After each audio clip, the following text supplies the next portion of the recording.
Bonjour. Donc on a avancé sur les briques en géobéton là. On a plus de 1000 briques qui sont fabriquées. Donc là il y en a au sol qui sont en train de sécher. Il y en a en tas, là c'est des tas de 350. Il y a un autre tas de 350 ici. Il y a deux tas de 350. Puis il y a un autre à l'extérieur aussi là-bas. Et donc on va commencer à utiliser les briques en faisant ce qu'a appelé en permaculture un jardin mandala.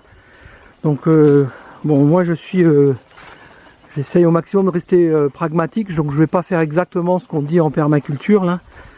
Je vais m'adapter aux contraintes de la région. Nous, ce jardin mandala, donc c'est un espace dans lequel on va faire des cultures vivrières qui sera protégé du reste des animaux. Donc on a fait un cercle à peu près de 8 mètres de diamètre, sur laquelle on va faire un mur en géobéton d'un peu plus d'1 mètre de haut, et on terminera par une clôture en bambou par-dessus. Donc il devrait faire 2 mètres ou 2 mètres 50 de haut. Donc là c'est les fondations qu'on commence à creuser. Donc on a mis un bâton au centre avec une ficelle et on a fait un cercle à peu près de 8 mètres de diamètre. Et qui sera un espace dans lequel on va mettre toutes les cultures qui sont attaquées par les poulets. Et à terme qui sera protégé aussi des moutons et ainsi de suite, les cultures qu'on veut à tout prix protéger. Ici toute la végétation au sol là c'est des patates douces. Donc il y en a absolument partout. Hier on a récolté les patates douces là. On a récolté je sais pas, un ou deux plants là. On avait quasiment 20 ou 30 kilos de patates. Des patates énormes. On a des patates là qui faisaient plus d'1 kilo.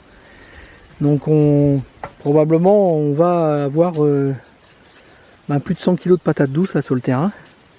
Bon, maintenant il y a un problème de conservation, donc on essaye de les conserver au maximum dans la terre, parce que la patate douce se conserve qu'une semaine à l'extérieur, après la récolte.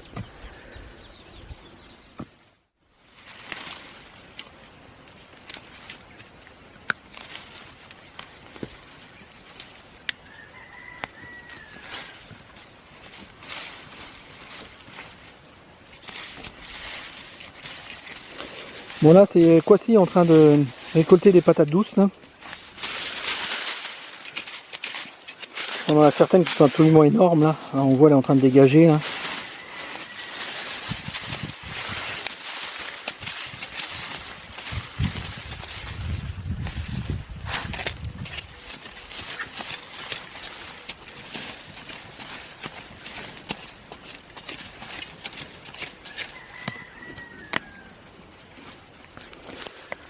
Donc on voit par rapport à ma main là, la patate est très grosse, mais hier on a eu une patate qui faisait 3 fois cette taille.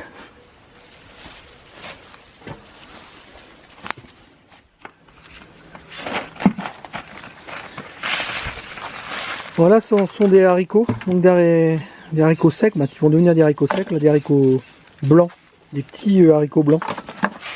Donc ça c'est une partie de notre récolte. Hein.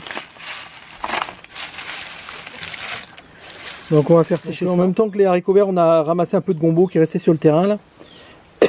Donc le gombo, c'est utilisé pour faire des sauces un peu gluantes là. Qu'est-ce que vous faites avec le gombo là? Explique-moi. On s'est mis encore.